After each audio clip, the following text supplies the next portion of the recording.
Alors, trouver la motivation toujours, tout le temps et sur le long terme, eh bien, on sait, je le sais, ce n'est pas évident.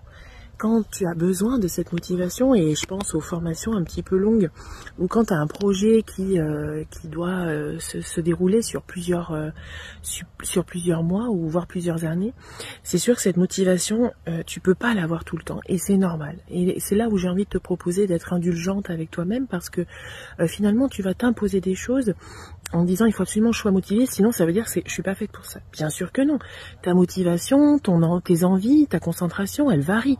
Ça fait comme des ondulations. Donc suis ces ondulations, surfe sur cette vague, et là tu vas pouvoir vraiment te ressourcer quand tu auras moins besoin de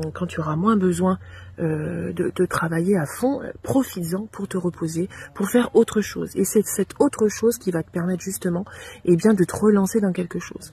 Le piège pendant un moment pour moi, ça a été justement de continuer toute la journée. J'avais cette journée, même si je me posais même pas la question de savoir si j'étais bien ou pas assez bien pour faire quelque chose ce jour-là.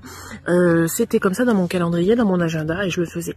Alors qu'aujourd'hui, je suis plutôt sur un rythme différent, où je vais aller justement chercher à écouter plus mon corps. Là, je me sens dans cette expansion d'énergie. Ça, tu dois reconnaître cette sensation. Tu es dans une espèce d'expansion où là, tu pourrais tout dégommer, tu pourrais tout réussir.